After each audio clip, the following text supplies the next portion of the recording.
Gravando. Calma, Rossana. Nem começou aqui a gravação, você já está querendo fazer pergunta? Pessoal, boa tarde a todos. Vamos até, enfim, começar a nossa reunião, tá? Lembrando que a reunião será gravada, tá bom?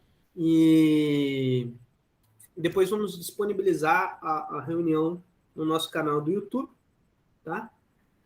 Galera, vamos então hoje receber a Evelise, né? Vamos continuar o nosso estudo sobre o livro Os Quatro Amores. A Evelise vai falar sobre o amor. Fala, Evelise, eu sempre confundo as palavras. Afeição, né? Afeição. Eu sempre falo o amor filial. Eu não sei por alguma razão eu falo amor filial. Mas a Evelise vai falar sobre o amor, afeição. A Moira falou semana passada, né, sobre amizade, foi excelente também, né? Foi muito bom. Está sendo um prazer aí estudar o C.S. Lewis há algum tempo, tá? Então eu vou colocar aqui a apresentação da Evelise, ok? E, Evelise, assim que aparecer para você, sinta-se à vontade para começar. Bom? Ok. Só um teste aqui. Tá passando? Tá. Perfeito. Pode falar, Evelise. A palavra está contigo. Obrigada, David. Boa tarde a todos, a todas. Obrigada pela presença de vocês. A todos. Obrigada pela presença de vocês aqui. É muito importante, né, para mim aqui estar compartilhando algumas ideias com vocês, né, com relação a esse capítulo tão especial assim do livro, né? Então, vamos dar início. Bom, então, o livro que estamos trabalhando é Os Quatro Amores, né, de C.S. Lewis, e eu fiquei responsável pelo capítulo 2, que fala sobre afeição. Então, eu fiz alguns apontamentos e vou trazer aqui agora, né? Então, assim, só reiterando que o livro, ele tem uma profundidade, né, e assim, não temos tempo hábil para abordar ele na sua totalidade, né? São muitos aspectos relevantes, são muitas questões que realmente chamam a atenção, né? Que a gente realmente gostaria de falar sobre, mas o tempo não nos permite. Então, vou comentar sobre alguns aspectos e aí, ao final, a gente conversa um pouquinho mais, tá bom? Pode passar, David. Bom, então, como eu falei, né, vou falar sobre a afeição, o amor à afeição para o Lewis, né, como que ele vê esse amor, o que ele considera, né, a respeito desse amor. Pode passar. Bom, o amor à afeição, afeição para os gregos, né, é falado através da palavra storge ou storge, não sei a pronúncia correta, assim, mas eles denominam, então, a afeição, ela é especialmente de pais para filhos, como também de filhos para pais, né? Então, é assim que eles conceituam este termo storge, né, ou storge. Pode passar. E aí estão, então, algumas imagens, né? Então, seria esse sentimento de cuidado, né? A imagem que a gente tem da afeição, ela é realmente assim, uma mãe cuidando do seu bebê, né? Então, esse sentimento, essa atmosfera, né? De troca ali, seria basicamente isso. Aí, ali uma fotinha minha e da Sofia também. E aí, Lewis também chama atenção para o fato, né, desse sentimento ser também tanto entre pessoas, né, mãe e filho, filhos e pais, como também com relação aos animais também, né? Uma gata ali com a sua ninhada, ou também o ser humano interagindo ali com os animais, né? Tudo isso está no espectro da afeição. Né? Então, e Lewis também chama atenção para o fato de que a afeição ela não escolhe necessariamente, né, os seus pares, por isso essas diferenças assim, né? Ela também não está baseada em status, né, ou idade, ou nível intelectual, educação, né? Então, assim, a afeição, ela seria um tipo de amor, assim, que não tem barreiras, inclusive entre espécies, né? É um sentimento onde os indivíduos ali envolvidos, eles estão muito longe de serem unidos por qualquer tipo de interesse em comum ou até mesmo ali ideias em comum, né? E um simbolismo desse tipo de afeição seria o famoso beijo na testa, né? Que é esse carinho familiar, né? Ele representa, então, esse tipo de amor, afeição. Pode passar. Bom, aqui Lewis nos traz a seguinte afirmação: estar consciente da afeição é tomar consciência de que ela já se instalou há algum tempo. Então, aqui, como a gente conversou no encontro passado, né?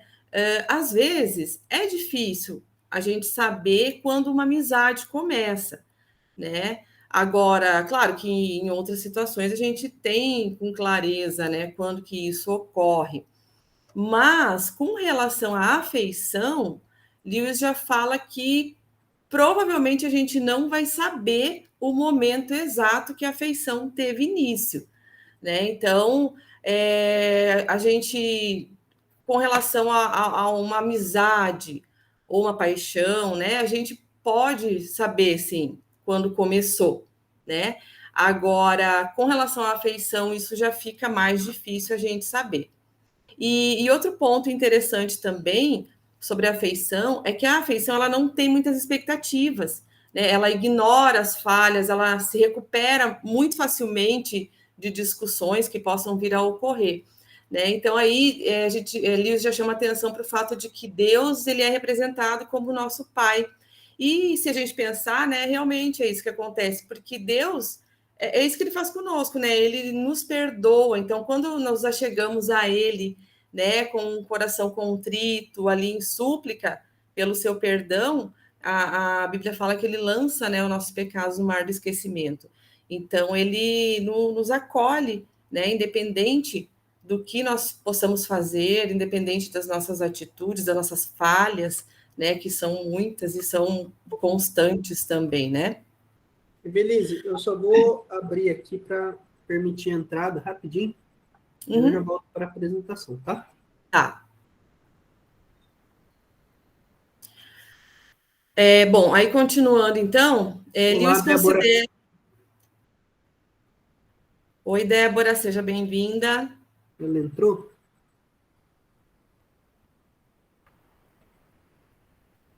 Continuando, então, Lewis ele considera também a afeição um tipo de amor que funciona sozinho, que se Beleza. mantém por si só. Uma Oi. pergunta. Passa o slide, não, né? Não, ainda não. Isso. Então, Lewis ele considera a afeição um tipo de amor que funciona sozinho, né? E aí depois mais para frente ele retoma essa questão, pontuando também o fato de que ele não necessariamente deva ser sozinho, né? Então, assim, é um amor que funciona sozinho, que se mantém por si só, como também associado a outros amores. E aí, nesse caso, ele seria um tipo de sustentação de toda essa engrenagem, né? E o livro todo, ele traz realmente isso, né? Porque são 4 amores, né? Então, assim, a gente vê realmente a afeição na base de todos esses amores.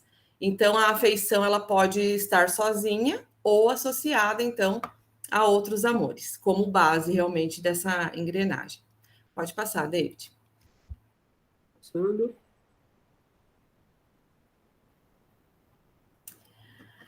Bom, outro ponto aqui que ele nos traz é que a afeição, ela quase desaparece e se esgueira ao longo de nossas vidas. Vive com coisas humildes e despojadas, pantufas e roupas velhas, piadas antigas, o batuque do rabo do cachorro dormindo no chão da cozinha, o som de uma máquina de costura, uma boneca esquecida no gramado. Então, Lewis, ele diz que a afeição ela tem uma face muito caseira, né? Ela tem a ver com família? Tem, mas muito mais com familiaridade, né? Então, um sentimento de segurança, né? Justamente devido a essa familiaridade. Aí ele cita ali o exemplo de um cachorro, por exemplo, que late para um estranho, que não fez nunca nada de mal contra ele, e ao mesmo tempo ele balança o rabo de alegria para um conhecido que tampouco fez bem para ele alguma vez na vida, né? Então, ele traz essa questão da familiaridade, né? Rostos conhecidos, né? Vamos colocar assim. Ele também cita o exemplo de uma criança, por exemplo, que vai gostar ali do velho jardineiro conhecido da família, mas que lhe dá muito pouca atenção, e do que a um estranho ali, que por mais simpático que seja, né, por mais que tente chamar sua atenção, a criança já não vai ter toda aquela afinidade, né? Então, é a questão da familiaridade mesmo.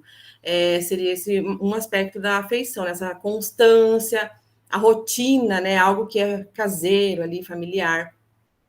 E aí, Lewis também nos chama a atenção para o fato de que, por isso, né, devido a isso, a amizade,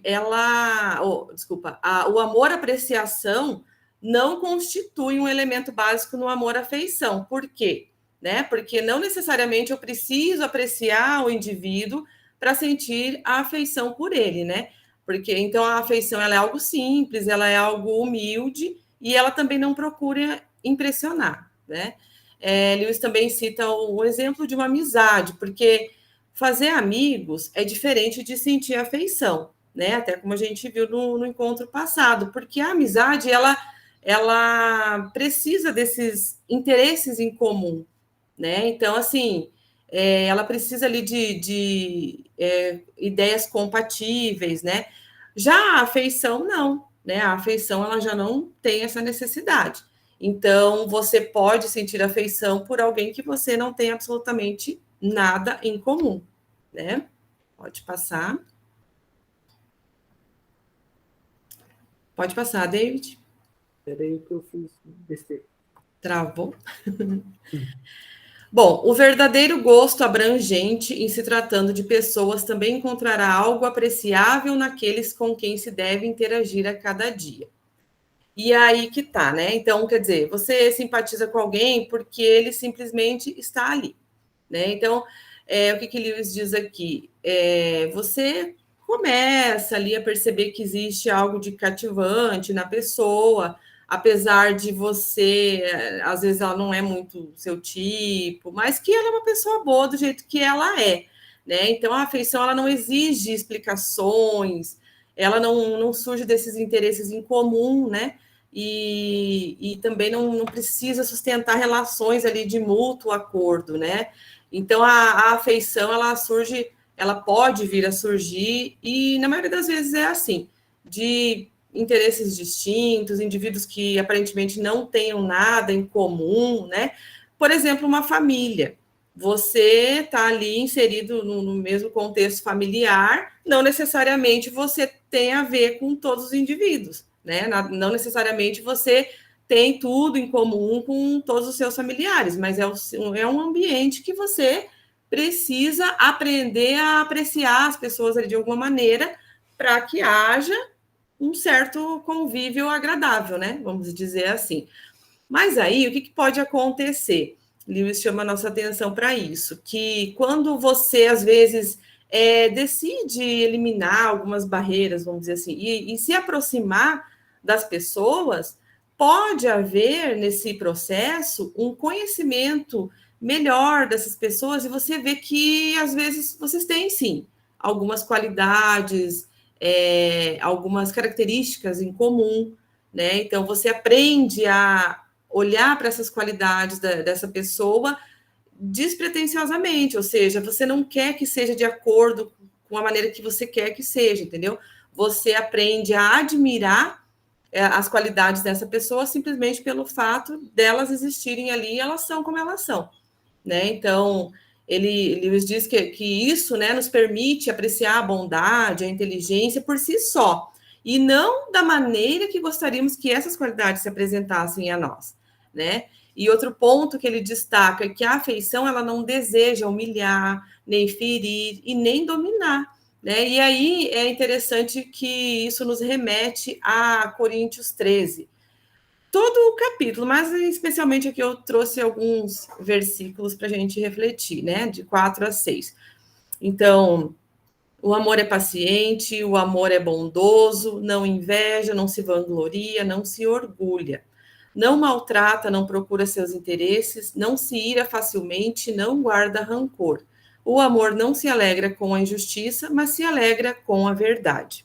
Então eu percebi assim que o amor, a afeição, ele está muito relacionado a esse amor que a Bíblia descreve para a gente, né? Principalmente o amor de Deus para nós, né? Essa relação desse amor de Deus, de Deus, né, conosco, tanto quanto o amor que é produzido em nós quando nós desenvolvemos essas características cristãs, né, no nosso dia a dia, nesse exercício mesmo do amor. Né? Agora, partindo para um outro caminho, o que Lewis chama atenção para a gente também, né? Com relação à afeição. Será que tudo são flores no que diz respeito à afeição? Né? Então, assim, se os lares felizes o são devido à presença da afeição, será que os lares infelizes o são devido à ausência da afeição? Então, é um ponto para a gente refletir também, e Lewis vai dizer que não, né?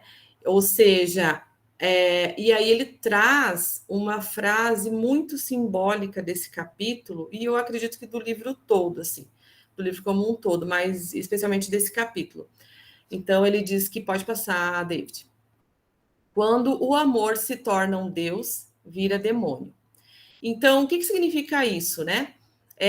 Lewis traz um autor chamado Denis de Rougemont, não sei se falei certo, que ele afirma, né, que o amor deixa de ser um demônio somente quando deixa de ser um Deus. Ou seja, né, o amor torna-se um demônio no momento em que se torna um Deus. Então, o que isso quer dizer?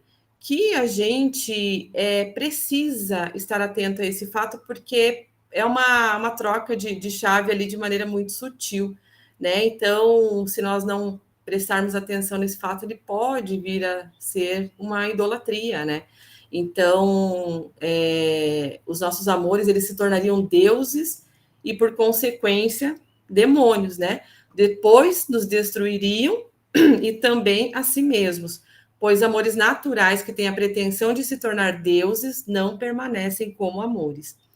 Então, e aí ao final do capítulo, né, Lewis retoma essa tese, né, de que o amor ele não é suficiente por si e pode acabar se tornando um demônio.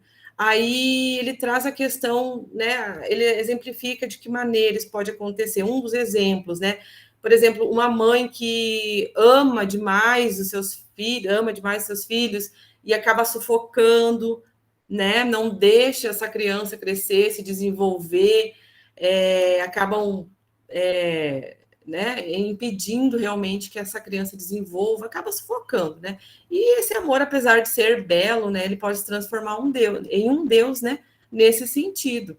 Então, ele precisa ter um bom senso, ele precisa ter uma razão, né? Ao final do capítulo, ele traz essa questão de bom senso, de razão mesmo, para você sentir a afeição. E é interessante porque quando a gente fala de sentimento, a gente costuma dizer que o sentimento ele é uma área ali da nossa existência, e aí a razão está de outro lado, o sentimento estaria mais ligado à emoção, e razão é um contraponto, enfim. Só que ele chama atenção para esse amor existir na sua maneira plena, na sua maneira agradável, vamos dizer assim, ele precisa de razão, sim, ele precisa estar associado com um bom senso.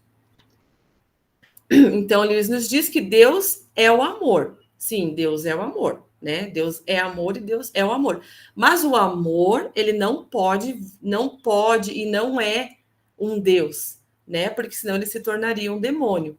Então, é a questão da idolatria, né, que foi dito, tanto de mães para filhos, como maridos para esposas, né, enfim, várias relações aí. Pode passar, David. Então, nesse sentido, a afeição ela pode estar presente e causar infelicidade, né? é algo que a gente fica pensando, né? Nossa, como que a afeição presente ali, ela pode também causar infelicidade, né? Então, quase todas as características desse amor são ambivalentes e poderão trabalhar tanto para o mal como para o bem, né? Então, mas de que maneira isso acontece? E aí, Lewis traz alguns exemplos desse amor-afeição distorcido, né? Então, ele comenta sobre o rancor de uma família, por exemplo, uma família descrente em relação a um dos seus membros que, porventura, tenha se tornado cristão. E o contrário também, né? Ou seja, uma família de crentes ali que frequenta a igreja e um dos seus membros é ateu, né? Ou ainda uma família inculta, né? Que acaba sendo hostil com um de seus membros que dá sinais ali de que vai ir para um campo mais intelectual, né? E assim por diante, né? Várias situações. E aí Lewis liga esse tipo de atitudes assim com uma face do amor necessidade distorcida, né? Então, amor afeição enquanto amor necessidade, só que de uma maneira distorcida. E aí também o amor dádiva, que Lewis traz, tanto o amor necessidade quanto o amor dádiva, Lewis traz no início do livro, na introdução do livro, né? O amor dádiva, ele também sofre uma distorção quando representado no amor afeição, né? Então ele cita o exemplo de uma senhora que essa senhora, após a morte dela, foi notado, assim, foi notório que a família estava muito bem, né? Estava bem mais animada, o pessoal mais bem disposto, mais feliz, né? E isso deixou ele muito impressionado, né? Então, como assim, né? Após a perda de um familiar, todos os outros estão visivelmente melhores, né? E aí, e assim, toda a vizinhança sabia que essa senhora ela vivia totalmente voltada para a família. A dedicação dela era única e exclusivamente cuidar de sua família. Todos conheciam ela e a consideravam, inclusive, uma esposa exemplar, né? Mas o que acontecia? Então, por exemplo, questão ali, rotinas domésticas, né? Então, questão de roupa para lavar. Ela lavava, só que ela não lavava muito bem. Então, os familiares, deixa que a gente manda para uma lavanderia, mas não, ela jamais aceitaria isso. Ou questão em relação à comida, né? Sempre tinha lá uma comidinha pronta, quentinha, para quem quisesse, né? Fosse em época do ano que fosse, enfim, verão, meio do verão, calor, ele cita ali muito quente, tal, ela tinha uma sopa quente ali e tal, e os familiares não, diziam, né, que não precisava, porque eles preferiam comer sanduíches e tal, mas ela fazia questão de se mostrar presente ali. Então, assim, não importava a opinião de ninguém, ela faria porque ela vivia para sua família, né? Aí ele cita também a questão de chegar alguém em casa de madrugada, né? Saiu e aí voltou para casa de madrugada. Então, não importasse a hora que fosse, essa senhora estaria ali de prontidão, né? Para dar as boas-vindas a esse integrante da família que chegasse ali de madrugada. Aí ele cita aqui na página 73, né? Não importava, fosse a hora que fosse, da madrugada, enfim, né? Não importava. Você sempre encontraria um rosto abatido, pálido e cansado, esperando por você com uma acusação silenciosa. Isso significava, claro, que você nunca poderia, com alguma decência, sair à noite muitas vezes. Então, o que ele traz aqui, né? Muitas outras situações também, mas qual que é o ponto? Ela precisava ser necessária, né? E assim, a família não tinha como impedir ela de ser necessária, né? Então, Lewis diz que esse é um amor dádiva como amor-afeição, porém distorcido, né? Ou seja, o amor é um amor dádiva, ele dá, né? Sem exigir nada em troca. Porém, ela também necessitava dar. Então, meio que é uma mistura do amor dádiva com o amor necessidade. Ou seja, acaba nessa distorção, né? Porque ele precisa ser necessário. Seguindo, outro ponto que Lewis aborda também com relação à afeição distorcida é a questão dos ciúmes. Pode passar, David, por gentileza. Então, os ciúmes também, para Lewis, né, é uma forma de afeição distorcido, O ciúme da afeição está relacionado muito de perto com a sua dependência daquilo que lhe é velho e familiar. Não queremos que rostos velhos e familiares tornem-se mais vivos ou mais bonitos, que os velhos jeitos sejam mudados, até mesmo para melhor, que as velhas piadas e os velhos interesses sejam substituídos por novidades fascinantes. A mudança é uma ameaça para a afeição. Aí aqui é muito interessante, ele traz o exemplo de dois irmãos que crescem juntos ali na mesma família, compartilham as mesmas brincadeiras, as mesmas leituras, né? As mesmas experiências ali da infância. Mas, de repente, ali numa altura do campeonato, um dos irmãos começa a se interessar, então, por outras coisas, né? Outras pessoas, outros lugares. E o irmão que ficou para trás, né? Ele já começa a ter esse sentimento de ciúme. Então, primeiro vem esse sentimento de ciúme da coisa em si, né? Seja lá o que for essa coisa. E, posteriormente, esse ciúme, então, passa a ser expressado, assim, de como, de maneira, assim, acaba ridicularizando os novos interesses, né, do desertor, aqui, como o Lewis chama o irmão que saiu do ninho, né? Então, o irmão que ficou, né, ele, isso aí é uma bobagem, né? Logo ele esquece, é algo passageiro, sem importância, então aquele desdém, né, das coisas que o outro irmão passou a se interessar. E assim, Lewis chama atenção para o fato de que pelo amor à afeição ser um amor muito instintivo, ele até diz que é o mais instintivo dos amores, né? Então, o ciúme, ele é diretamente proporcional, né? Então, isso causa um ciúme muito intenso. E isso também está relacionado ao amor-necessidade, porque no amor-necessidade, Lewis vai dizer que é um amor que a gente sente, assim, tem a ver com relação ao abandono, tem a ver com a nossa necessidade de estar em conexão uns com os outros, né? Pode passar, David. E aí é onde entra essa outra citação aqui do Lewis, né? Precisamos dos outros física, emocional e intelectualmente. Precisamos dos outros se queremos saber qualquer coisa até de nós mesmos. Então, a gente vê o quê? Que todas as áreas do nosso ser precisam dos outros, né? Nós somos seres que têm essa necessidade de nos relacionarmos, né?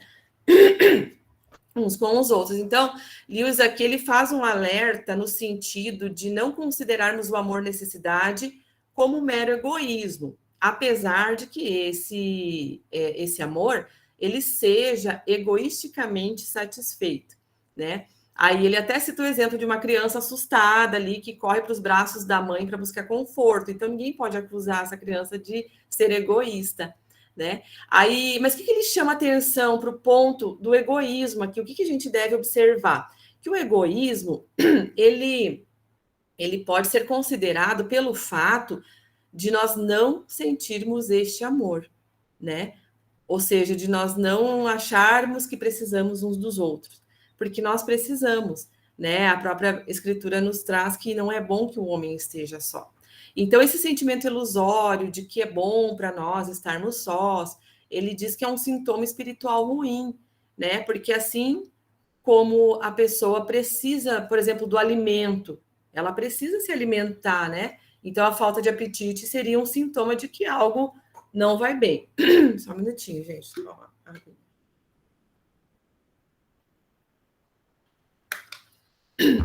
Dessa maneira, o amor você achar que não precisa dos outros ou pensar dessa maneira, né, seria um sintoma ruim.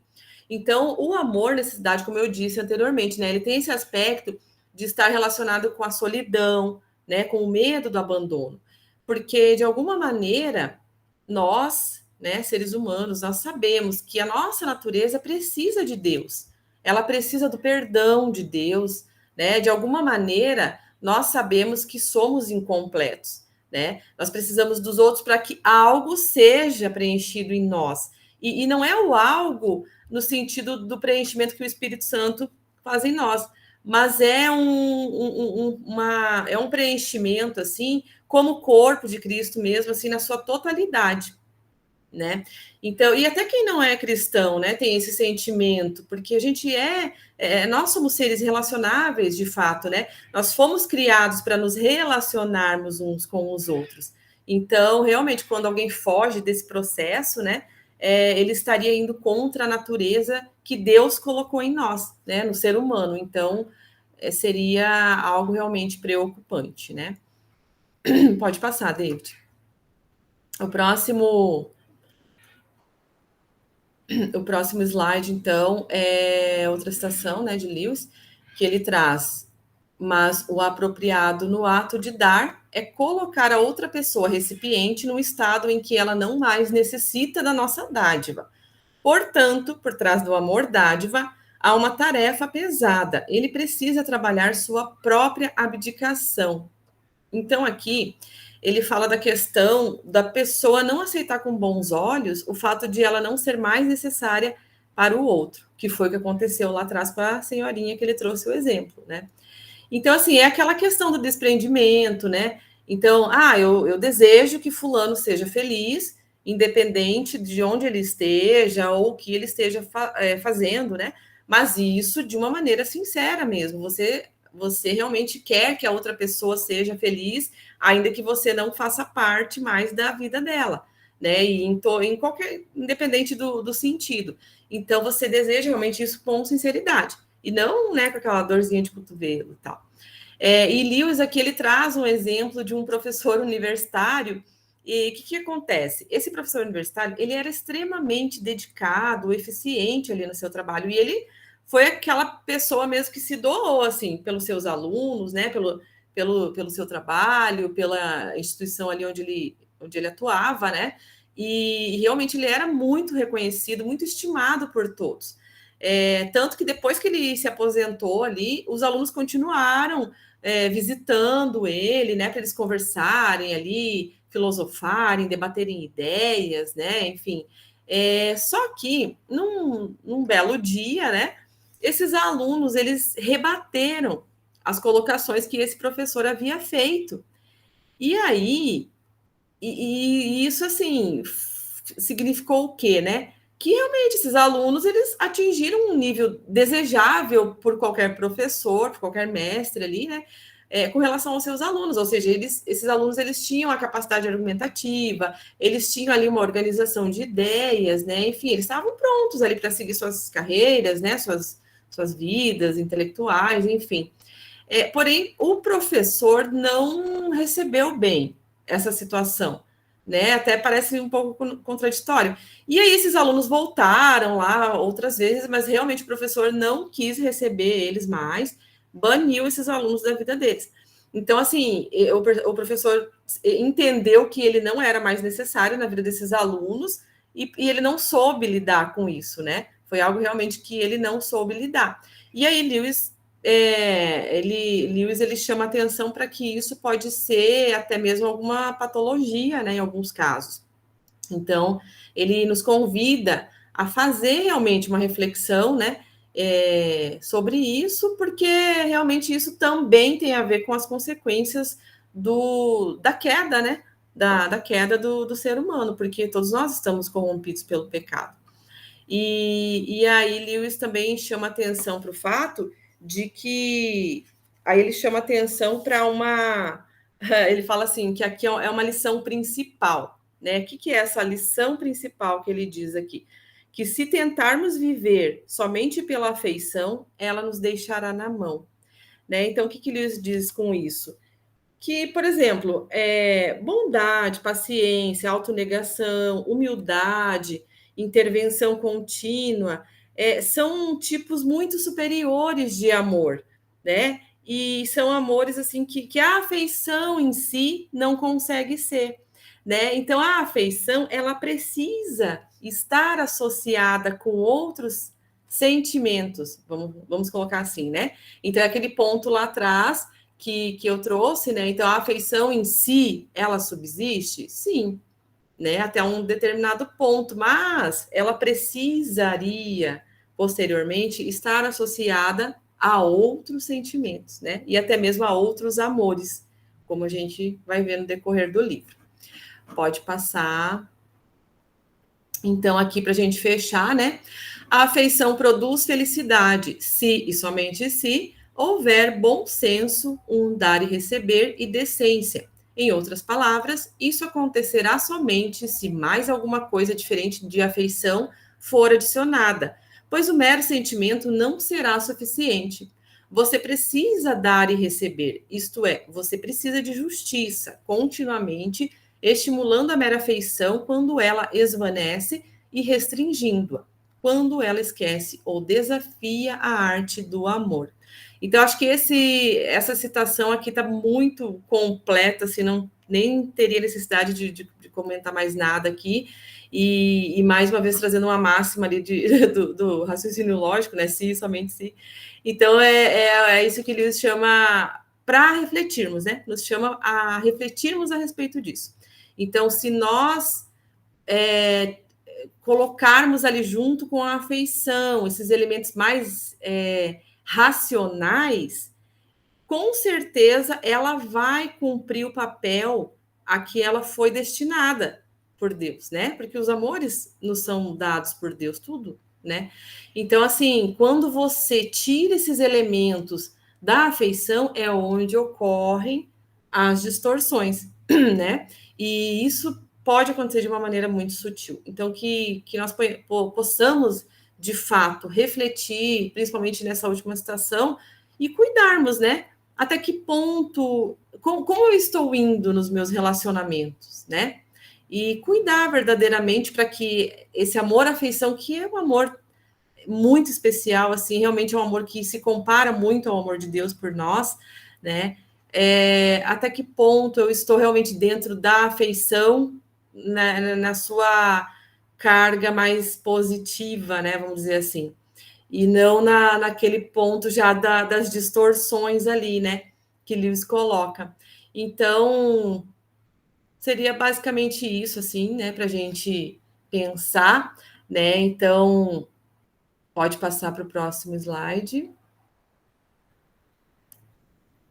Então, assim, só para a gente finalizar, né? A citação que Lewis traz: cada amor tem a sua arte de amar. E é isso que a gente percebe em todo o livro, né? Cada amor tem a sua arte de amar. E se nós respeitarmos isso, não teremos problemas, né? Os problemas começam quando a gente quer ultrapassar essas barreiras que cada amor colocaria. Barreiras não no sentido de você não pode ultrapassar porque aqui e tal. Não, barreiras no sentido de que existem características próprias a cada amor, né? Porque a gente vê que dá afeição para os outros amores, isso vai acontecendo muito naturalmente. Então, basicamente é isso que eu trouxe para nós refletirmos nesta tarde. E muito obrigada pela paciência de vocês. Pode finalizar, David.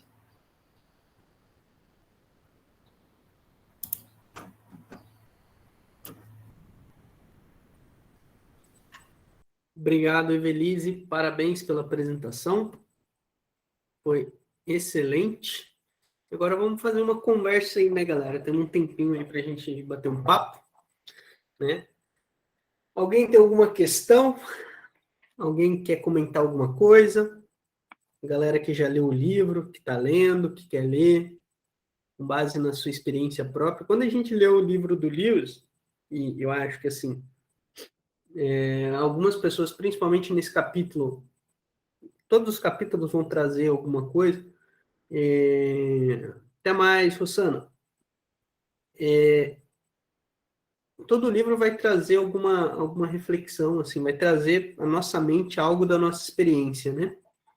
Então, provavelmente alguém tem algum comentário um pouco mais pessoal sobre o texto, né? Para poder complementar. Alguém gostaria aí de colocar uma... Pode falar, Samila. Oi, gente, parabéns, Evelise. Eu ainda não comecei a ler o livro, mas me chamou bastante atenção quando você falou os níveis do amor à afeição. Eu gostaria que você comentasse um pouquinho sobre a questão da obsessão, que ele bateu na tecla do bom senso e tudo mais. Como é que funciona essa questão da transição desse amor para uma obsessão? Ele chega a comentar isso nesse capítulo, ele faz alguma analogia. E mais uma vez, parabéns, foi muito legal. Obrigada, Samila. Nessa questão do amor como ali sufocando, né? Ele faz realmente como um contraponto, assim. Ele coloca como os dois lados da mesma moeda, né? Então, não teria, assim, um momento, você tem ali a afeição, né? Na sua medida certa, vamos dizer assim, e num determinado momento você vai caminhando para algo mais, né, obsessivo ou possessivo, né? Eu não percebi que ele faça essa progressão, sabe? Ele já coloca como uma outra face da moeda, que aí é onde ele já entra com a questão das distorções, né, do amor-afeição. Tanto ele tem o seu lado que se você seguir nessa linha, tá tudo certo, né? Vai fluir numa boa, como se você partir para um outro ponto, e aí já seria da própria pessoa, né? É algo distorcido que já está nela, né? E aí as características seriam isso, essa possessividade, né? Com relação ao seu filho, a seu esposo, a sua esposa, e de modo geral. Ótimo. É uma coisa que é estanque, né, Evelise? Tipo assim, ou você ama de maneira afetiva, né? Afeição.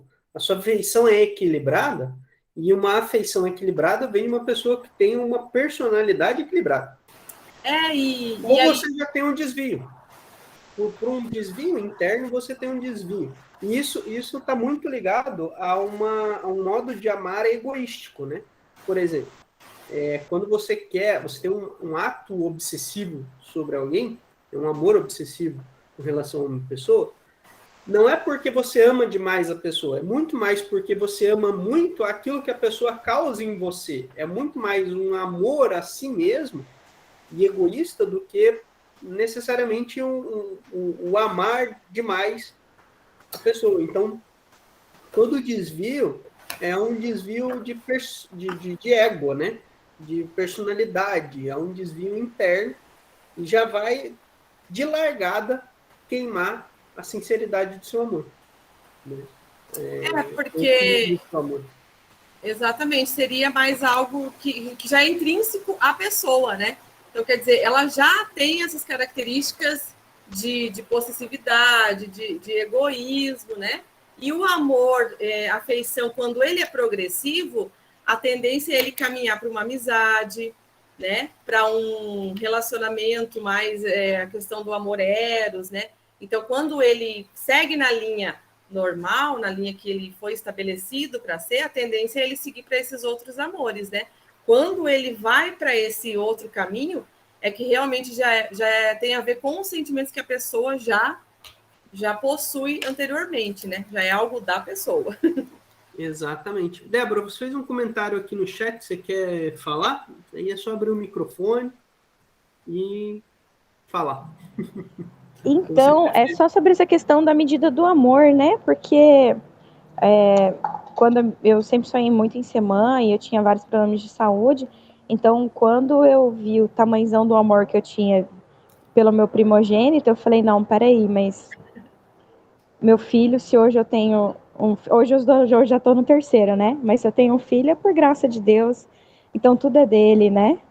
Então é só esse comentário mesmo, assim, no sentido de que, como eu sonhava muito em ser mãe, eu tive que racionalizar esse sentimento pelo meu filho, né? E lembrar que, acima de todas as coisas, é Deus. É só isso.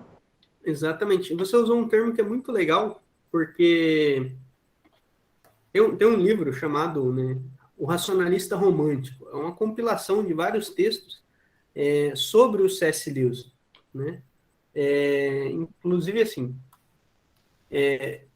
essa compilação de textos foi lançada no Brasil, o nome, O Racionalista Romântico, em homenagem ao livro de mesmo nome, né, do Peter Kraft, que é um filósofo católico que ele escreve sobre o C.S. Lewis, né? Também num livro chamado O Racionalista Romântico. Uma coisa que é interessante, quando o Lewis escreve esse livro, ele era recém-casado, né? E ele escreve de maneira muito lógica, né? Ele já tem uma escrita bastante clara, bastante lógica, uma maneira de argumentar muito coerente e racional, né? Com coerência interna.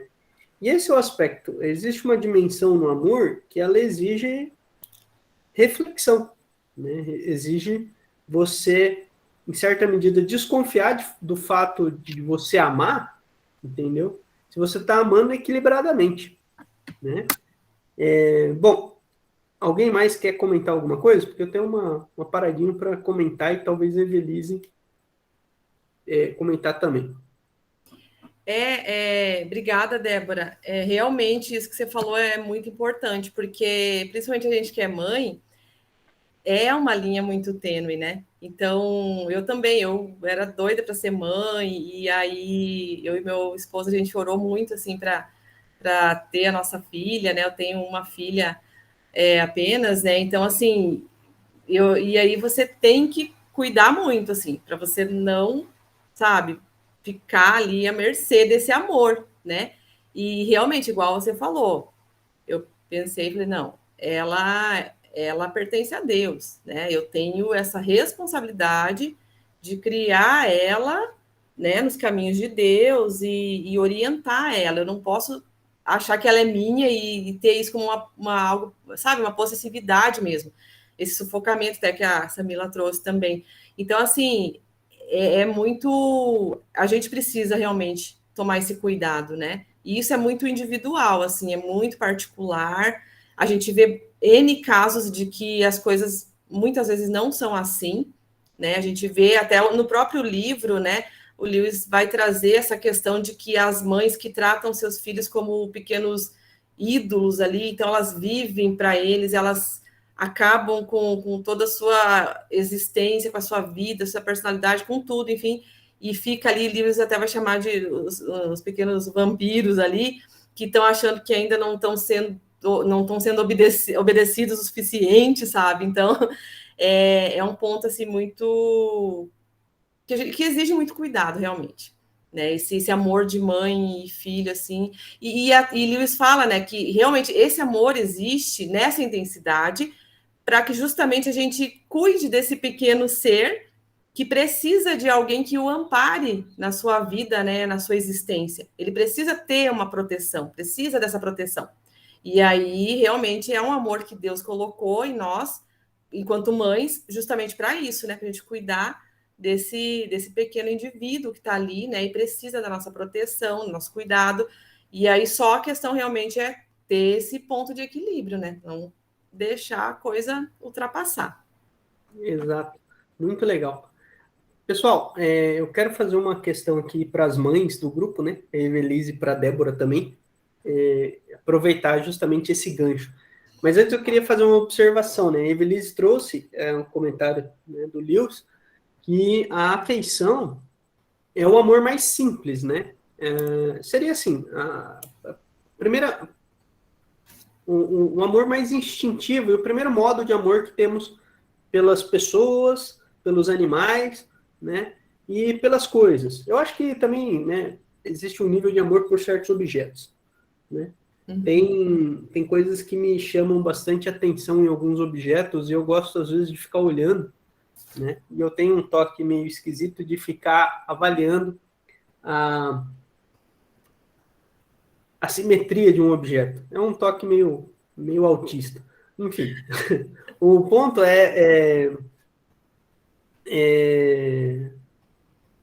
que esse amor, por ser um amor mais simples, né, todos os amores, em algum nível, né, a Evelise comentou, né, que a partir da afeição ele vai derivar isso.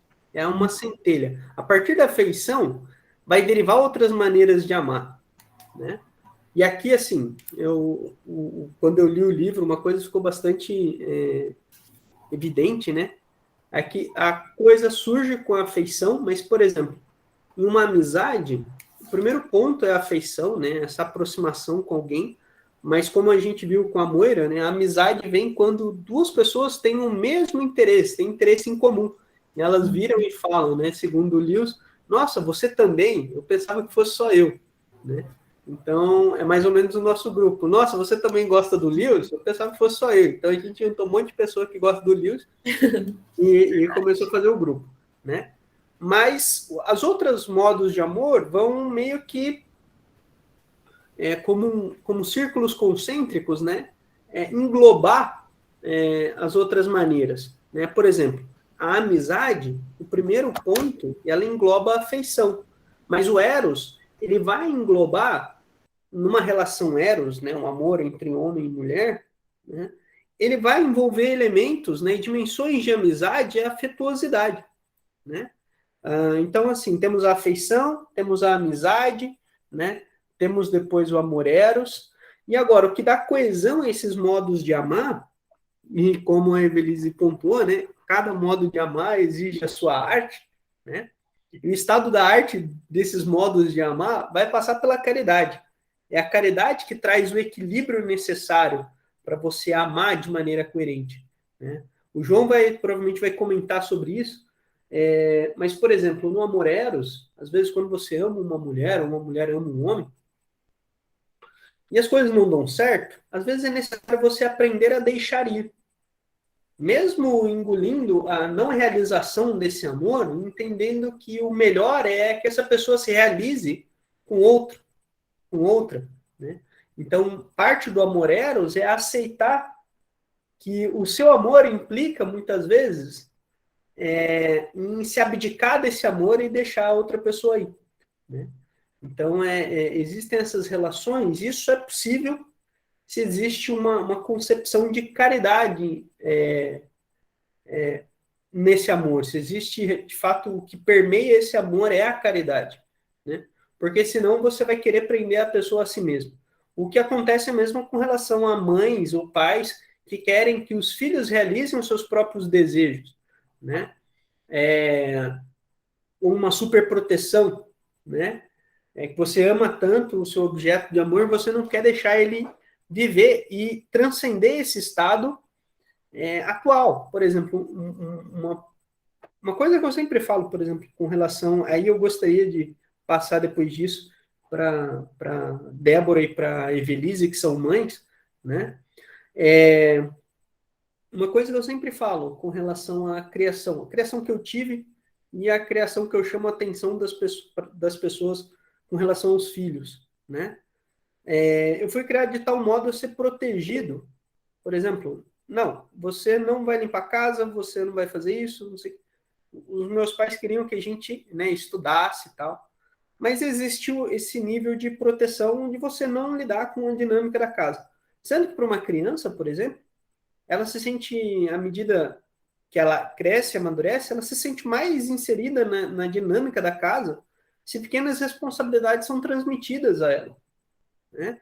Então, essa superproteção de você cuidar da criança, achando que isso é amor, não é permitir que a criança cresça e amadureça, e ganhe essa autonomia, né? E aqui eu adianto a piada que eu fiz com relação ao professor, né? O Olavo de Carvalho, você falou do professor, o que a gente percebe, por exemplo, nessas relações, é o que eu critico muitas vezes quando eu falo do Olavo de Carvalho, que ele cria uma relação de dependência dos seus alunos para com eles, de tal modo que se não existe, se não é ele a única referência, não existe nada fora dele, né? Então isso é o problema que o Lewis ilustra lá. Em vez de um professor ficar feliz com a autonomia dos seus alunos, e isso é algo extremamente bom, isso deveria ser o papel da escola, tornar-se obsoleta, né? Não que a escola não tenha importância, mas que os alunos no processo educativo eles se tornem autônomos na construção do seu entendimento e do seu conhecimento. E aqui construção é o trabalho individual, não estou falando de socioconstrutivismo, né? Tanto é que eu não tenho propriedade para falar sobre isso. Mas pessoas que, de maneira autônoma, vão correr atrás, né, da construção do seu próprio entendimento, né? na construção da sua visão de mundo, da sua interpretação da realidade, né? Então, o papel da escola é dessas ferramentas. E quando a gente prende, falta justamente esse equilíbrio da caridade, né? E aqui eu gostaria de colocar a questão a afeição, e as mulheres vão me confirmar, por exemplo, eu não sou casado, mas tenho muita vontade, né? Desejo de ser pai. E eu penso que essa afeição pelos filhos surge antes mesmo deles poderem existir. Porque as nossas ações são orientadas de tal maneira a pensar, quando eu tiver filho, né? Então, assim, a afeição pelos filhos é algo que surge antes mesmo da existência deles, né? Então, por exemplo, uma coisa que me preocupa, que passou a me preocupar de anos para cá, né, eu preciso transmitir em algum nível sabedoria e conhecimento para os meus filhos. Para isso, eu preciso me tornar mais sábio e ter mais conhecimento sobre o mundo. Então, em certa medida, o trabalho que a gente faz para adquirir conhecimento é motivado por isso, entendeu? Para se tornar futuramente, quem sabe, um pai melhor do que eu seria se eu fosse meio burrão, né? Entendeu? O que vocês me dizem? Com vocês também, esse sentimento de afeição surgiu antes do tempo e se concretizou na plenitude dos tempos? Isso daí é quase Paulo. Eu só queria... O João pediu a palavra, vou passar para ele antes. Fala aí, João. Não, pode responder a pergunta aí. Pode mandar ver aí.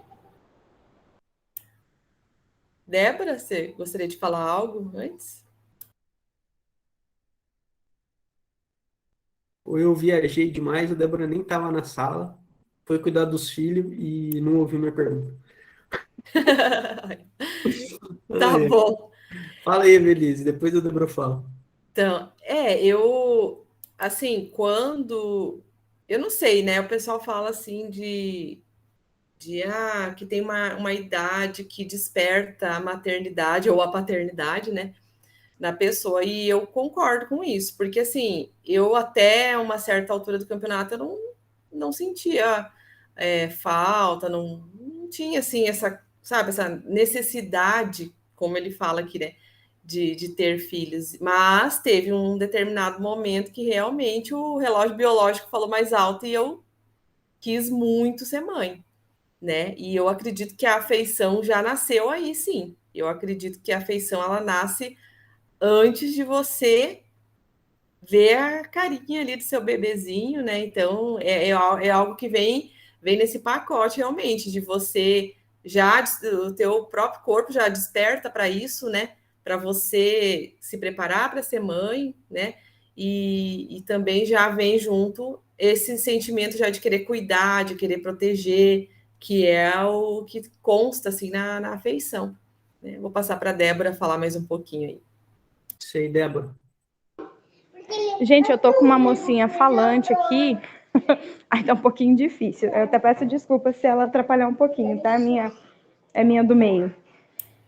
Na verdade, eu tô já fugi aqui para todos os cantos fugindo dela, mas é complicado. Olha só, na verdade, eu vejo essa questão por um outro lado. Eu acho que a parte mais difícil de ser mãe e ser pai é lidar com os nossos traumas e os nossos problemas como filho. Então, por exemplo, às vezes o seu pai e sua mãe, David, te pouparam do serviço de casa, te colocaram para estudar, porque às vezes eles trabalharam demais, quiseram estudar e não tiveram oportunidade.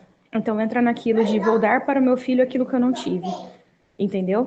Então eu acho assim que as maiores dificuldades e os maiores erros dos pais na criação dos filhos é exatamente isso. É tentar não repetir os erros dos pais, e aí eles, às vezes, a medida, o equilíbrio, a mão, sempre não, mas pode pesar para um lado ou para o outro, né? Então, eu não vejo tanto pelo lado da afeição, mas eu vejo exatamente assim, de tentar dar para o meu filho, para minha filha, aquilo que eu não tive, né? E nesse ponto, é aquilo que eu falo que é importante sempre racionalizar. E aí é o momento que o pai e a mãe têm que agir de sabedoria e racionalizar. Porque, por exemplo, às vezes seus pais... Eu tô citando você como exemplo porque você se colocou como exemplo, né? Mas, por exemplo, seus pais pensaram, não, mas a prioridade é ele estudar. Porque ele estudando, ganhando bem, ele pode pagar alguém para limpar a casa. Ele não precisa saber limpar a casa. Se ele tiver uma boa remuneração, porque estudou muito, conseguiu um bom emprego, ele vai ter alguém para fazer isso, né? Então, eu já vejo por outro lado essa questão, né? Eu não vejo pelo lado da afeição.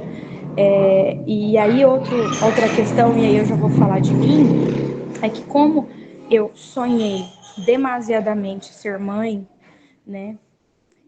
Voltando ao ponto anterior, quando eu alcancei a graça, né, de ser mãe, sem precisar de fazer tratamento, né? Tratamento para engravidar, nunca tive aborto, nada. Então foi aquela coisa do uau, né? Eu preciso cuidar, eu preciso cuidar, eu preciso cuidar, porque é de porcelana. Né? Então é nesse sentido. Não sei se consegui me expressar.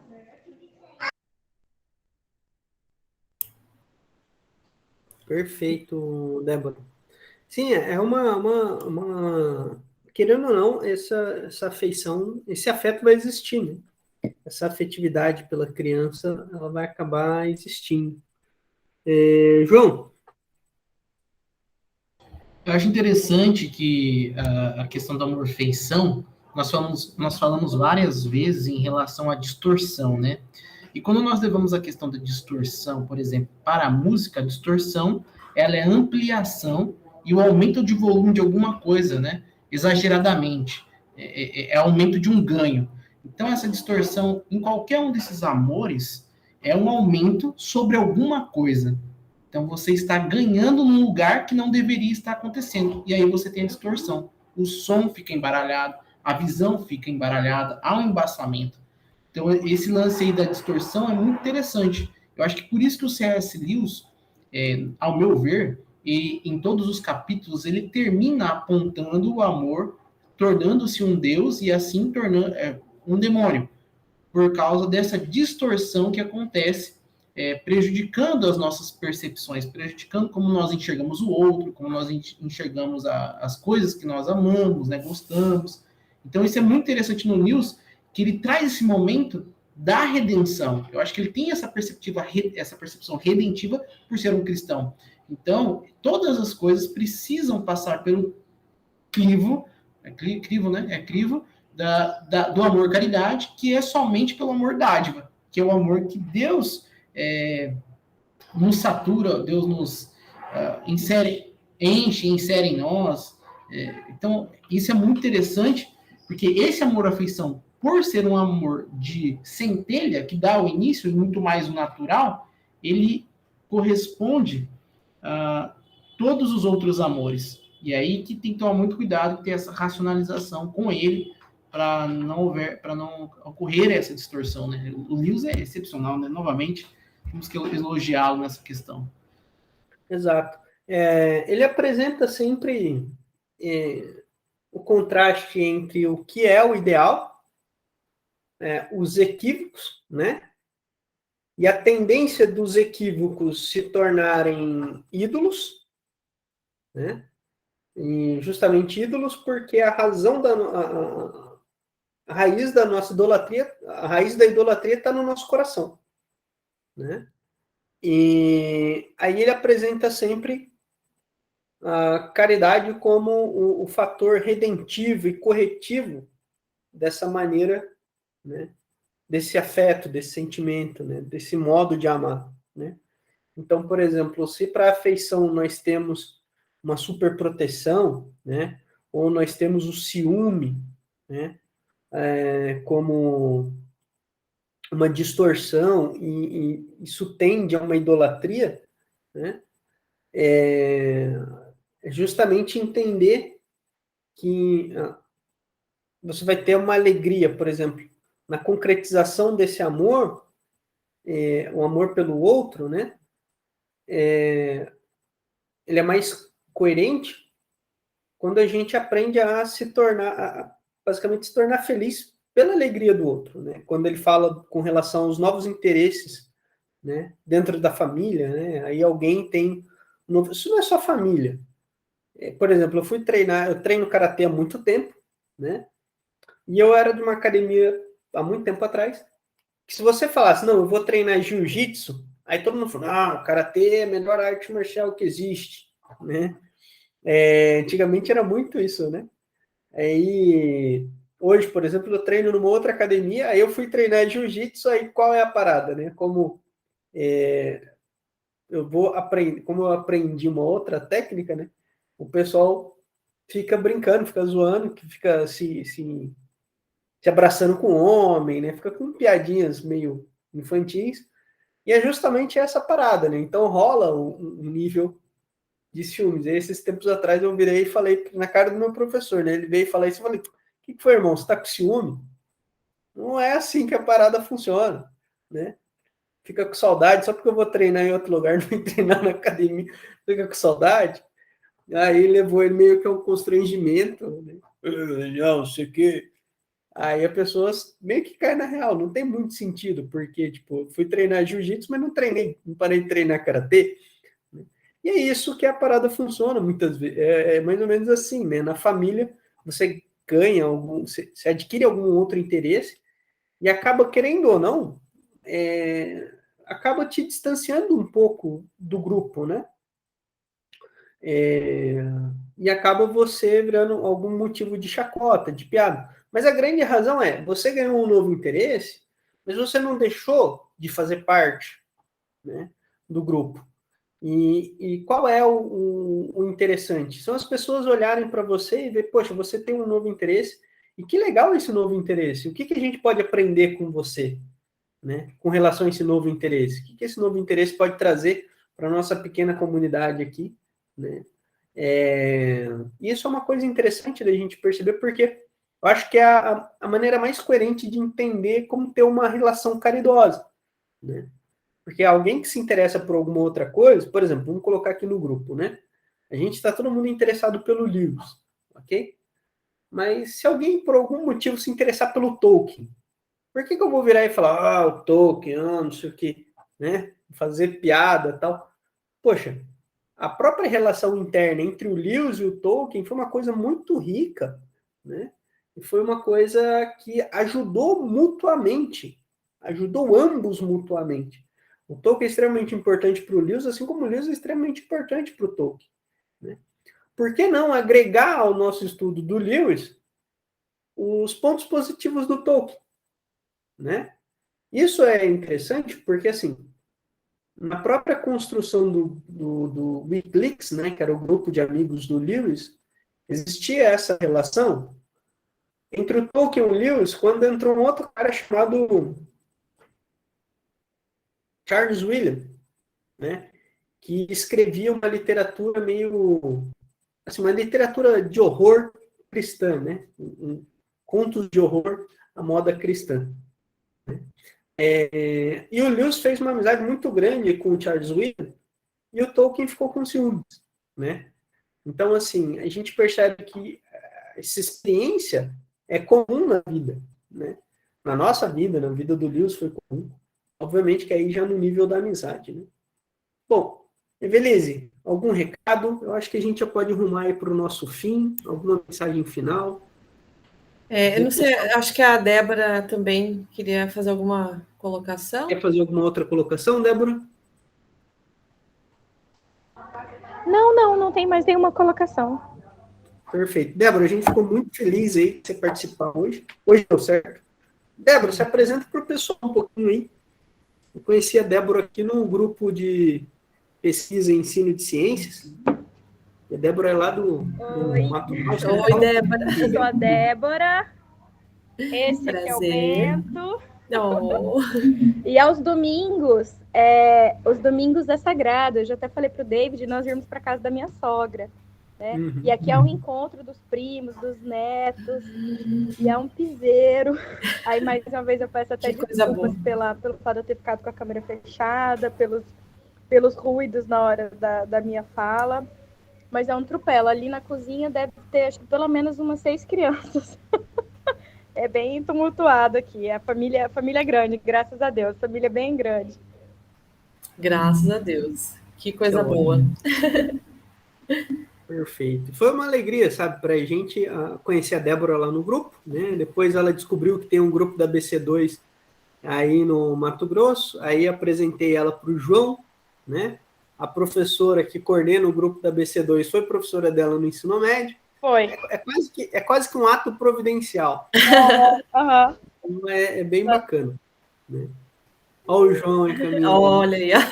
Essa chroma key aí, João, é só Aí, ó, ficou bom. no fundo aí, cara. Gente, Ficou olha, bem a minha parede de fundo é mais bonita que a do João, ó. Aí, ó, viu? Uma obra de arte. Obra de arte. É quase que obra de arte rupestre feita com giz moderno. Ó, tá É vendo? quase que obra de arte rupestre feita com giz moderno. É por aí, é por É aí. desenho de criança. Ó, por aí. Ai, ai. Muito Isso bom. acontece. Quando se tem muita criança em casa, as paredes sofrem. Não é deixa martelo perto das crianças. Giz até que vai, dá para limpar. Agora, martelo não vai rolar.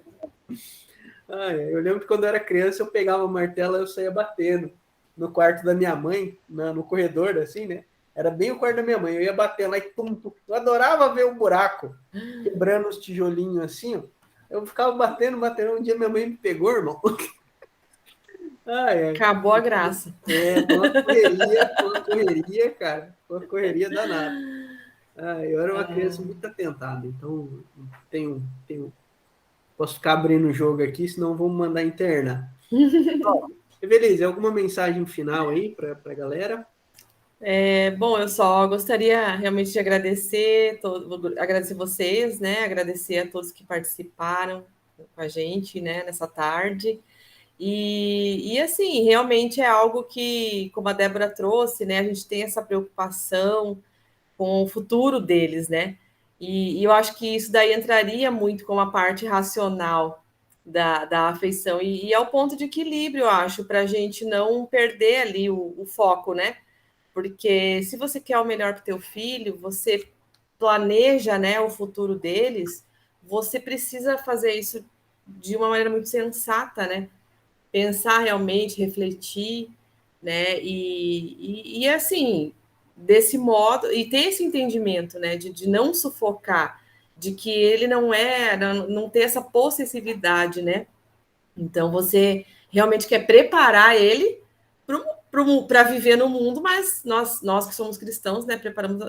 Cuidamos dos nossos filhos para Deus, né? Mas você quer dar a ele as ferramentas necessárias para que ele consiga se manter aí, né, nos contextos que ele vai ter pela frente, que ele vai ter que enfrentar. Então, estou muito feliz de ter,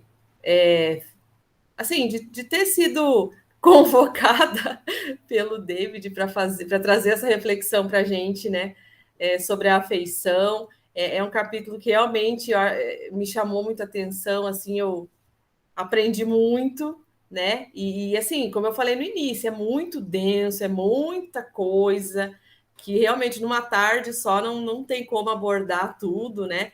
Toda vez que você lê um novo parágrafo, ali já vem, né, uma nova informação ali e tal, e a gente já quer desdobrar aquilo ali, quer aprender mais, quer saber mais, mas é muito bom, assim, é um livro muito rico, não tenho dúvida quanto a isso. E agora estou bem ansiosa e bem na expectativa dos próximos capítulos, literalmente. Na próxima semana vai ser o João e a com o João e com a Camila. E aí depois a gente finaliza com a Juliana, né? E assim, só agradecer mesmo. Agradecer pela oportunidade de estar aí com vocês. Pessoal, antes do meu comentário final aqui, eu gostaria que a gente desse um sorriso aí para tirar uma foto no print. Tirar um print Não, aqui. gente, deixa eu arrumar meu cabelo, porque eu tava morrendo de calor, fiz um coque de mãe. Aquele coque rápido e prático, né? Não, deixa eu me arrumar para foto, peraí, por favor. Ainda bem que a gente não sofre disso, né, João? A gente sofre de calvície, mas não precisa organizar o cabelo. Peraí. Aí, ó. Ai, minha sogra tá aqui do lado. Mulher não é mole, cara. Mulher não é mole. Mulher é vaidosa no último. Vamos lá, no 3, hein? Deixa eu ver se eu tô apertando o botão certo, porque se não dá B.O. na gravação, hein, Evelise? Ah, é. 1, 2, 3 e vai. E Aí, Ai, nem sei que jeito que eu saí nessa foto. eu saí do jeito que eu tava, Eu sou muito Excelente. ajeitada para tirar foto. né? Não, nota 10, que isso. Ó, vou mandar no grupo aí, vocês veem como que vocês saíram. Ai, meu Deus. Galera, é isso. A gente fez uma divisão bem interessante, né? A Moira se disponibilizou a falar sobre amizade, né? Ela mesma falou, então beleza. Aí eu deleguei para a Evelise, porque ela é mãe, né? Então acho que ela pode ler e, com a experiência dela, trazer aí uns pontos interessantes. Obviamente que eu quis colocar um casal jovem para falar sobre Eros, né? Então aí, vivendo a paixão do casamento, né? E a Juliana, que já tem uma pegada mais teóloga, né? A Juliana é teóloga quase que profissa, né, cara? Então, falar sobre a caridade seria interessante. Então, a gente vai delegando aí. Evelise, parabéns. Eu achei que você foi muito didática, a apresentação foi excelente, né? Obrigada. Foi ótimo. Ela fica com medo, ai, o que eu vou falar? O que eu vou falar? E ela fala bem pra caramba, né? Falar de Lewis não é fácil, não é. Mas foi professorona, foi excelente. Tá? Obrigada. E é isso aí, galera. Muito Isso aí. obrigado. Tá? Eu fico feliz aí. Alguém quer fazer um comentáriozinho final? A gente pode já interromper a gravação e despedir. Acho que é isso aí, parabéns. Acho que o nosso grupo tá bem, tá legal, tô gostando. Né, amor? Tá legal. Parabéns, Evelise. A apresentação foi excelente. Sim. Parabéns, pessoal. E, galera, até mais. Até mais. breve. Semana Até que vem mais. temos mais. Tá?